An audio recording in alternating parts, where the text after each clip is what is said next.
Actually, I know Dr. Jacob Isan from 1991. He was a guest of honor at the Honours Day, so he presented me an award. Okay. I believe there are some students with us here today.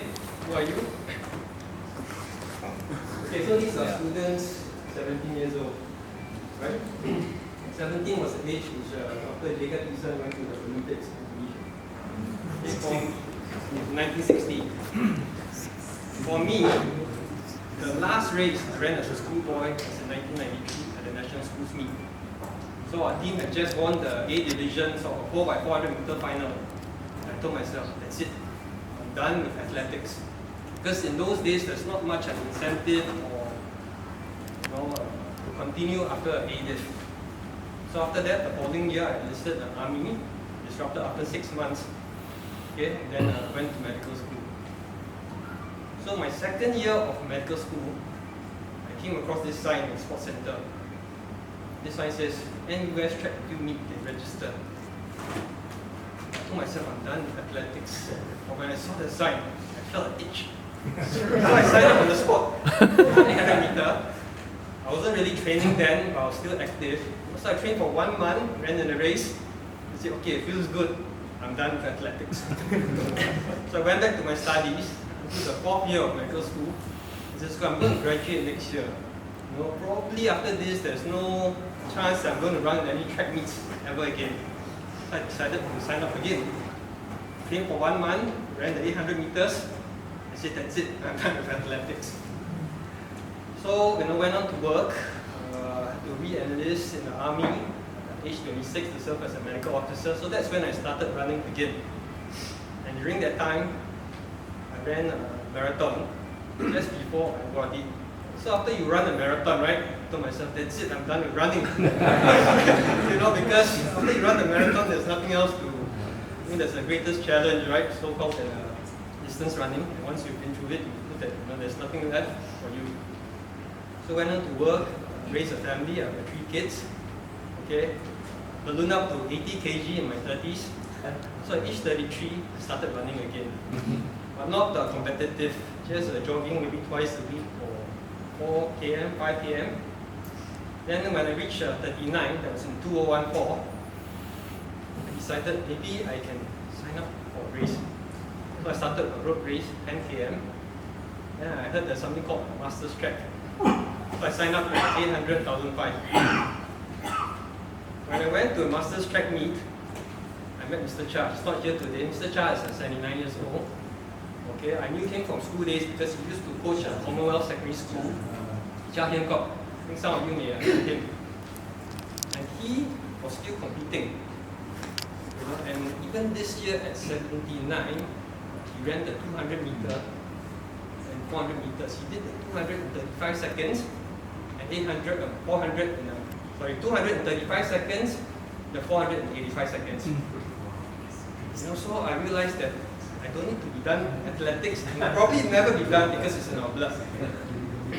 So some way or another, will never be done. So I think with Oldham now, we have a platform to continue with athletics. Some of you may not compete, but you may want to serve in other positions. I think we already have gotten permission from the school to work with them.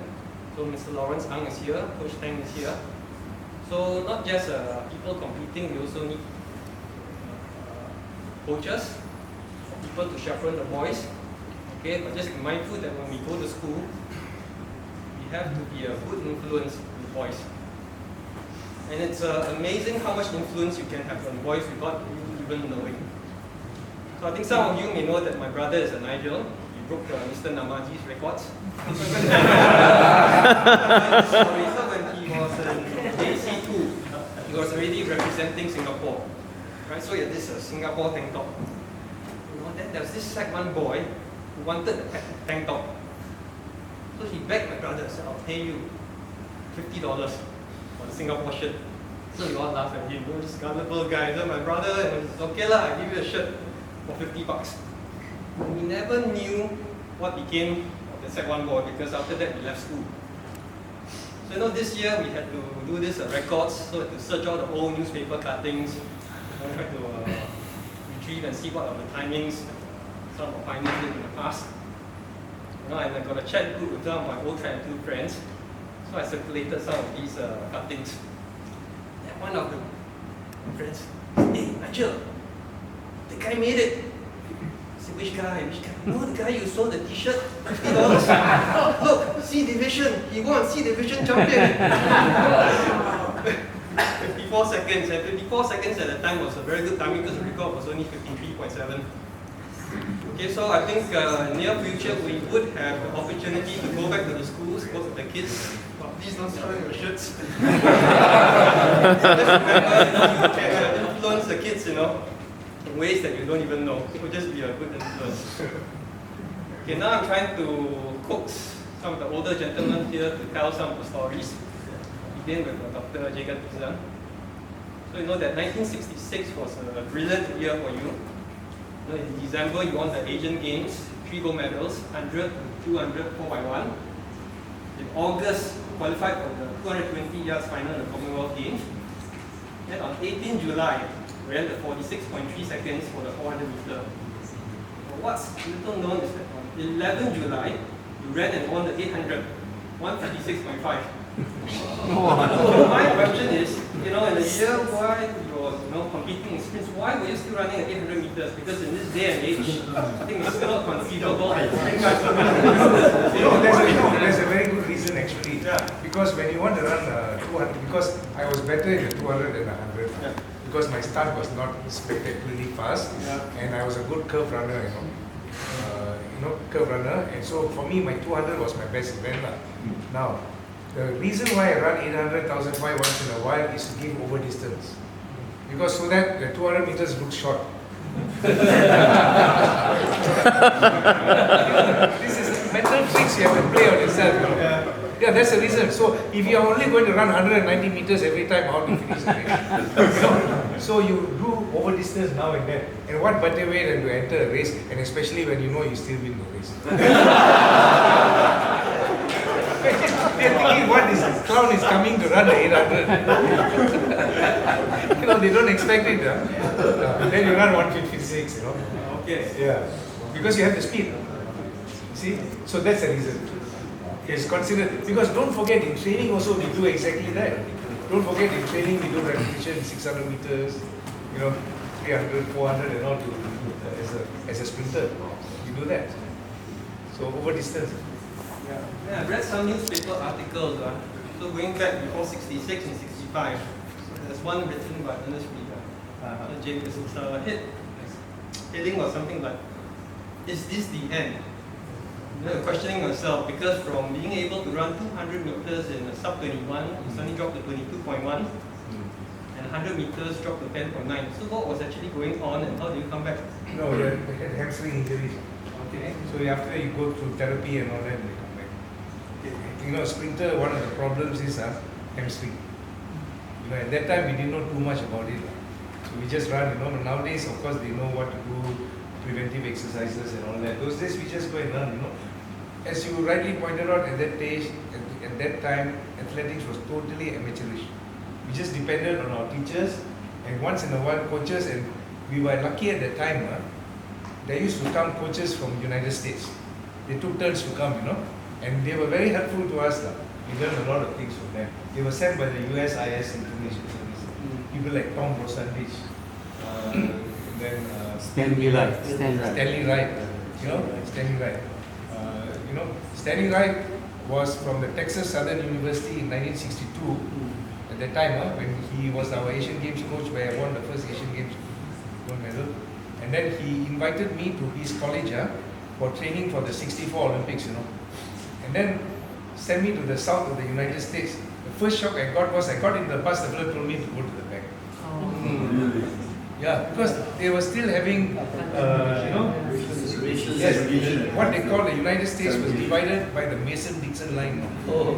Northern United States didn't have, but Southern United States had. And this Texas Southern University was an entirely black college. And we were on one side of the road and we were not allowed to cross to the other side, because the other side was the white university called Rice University. And Stanley Wright was a black man. Yes. So he, to took me to his university to coach me for 3 months in preparation for the Asian Games. So that was a very good experience. So when the US Embassy asked me, I hope you don't mind, because you may experience some of this, but we are giving you the visa, but we want to warn you because in Malaysia you don't know this, so you might go there and not feel happy. I said, don't worry, I just want to go and learn how to run fast.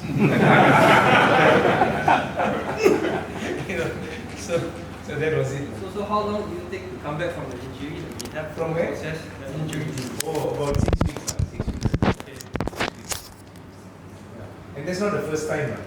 Once you get in, it's very easy to get recurrent, unless you're very careful. So that is one of the problems of sprinters, hamstring. Whereas long distance runners have got other problems, like shin splint, things like that. So sports is not without its risks, So it's a matter of managing it. Okay, so maybe I'll just give a bit of context into what Dr. Jaga said about them winning the inter-schools meet 7 years ago, because from what I understood from the old newspaper cuttings, there's an inter-schools meet till 1959, and 1960 onwards they sort of scrapped it. Then they split into districts. Yes. So in those days there were 5 districts: City, Serangoon, Katong, Bukit Timah, and also Pasir Panjang. So there was an inter-district meet for the district champions after that, right? So the national schools as we know it started in 1967. I think 67 was still a bit different from now. There are still district meets, but you have to qualify from the district meets to go to the national schools. And one of the results I saw of 1960 when the ACS meet broke the school record for 800 meters. It was 818 yards in fact, which is a bit longer, right? So that's 205.2. I believe it was Chan Ling's record from 1952. 205.5. How much do you know about Chan Ling? But Chan Ling was a legend. When he walked into ACS, he will tell you about Chan Ling. And the 2 things they will tell you about him was that he was a great athlete as well as a good student. He later became a doctor as well, through University of Singapore and all that. For those of you who may not understand this context, at that time, between Malaya and Singapore, there's only one medical school. And the one medical school takes only 120 students. So, and at that time, most of us really don't have enough money to go and study abroad and all that. So we compete like mad, to get into this medical school. Not easy. So people like Chan Ling had this kind of reputation. And of course, again, many of us, we are not entering into uncharted territory. We always look for role models and we look for examples of people who can do it so that you can see that it's not impossible. And Chan Ling played that kind of role for some of us. We looked upon him as a legendary figure from ACS whom we want to emulate and copy, And later on, he also moved to Malaya, and we were good friends there until unfortunately he met a car accident one late night and passed away, Otherwise, he was also helping the medical sports activities and all that until he passed away. So he was a student who also served medicine as well as sports. Played rugby also, right? He was quite an all-round sportsman, whereas he focused finally on athletics, and his favorite event was 400 meters, 400 meter hurdles. I think he won the silver.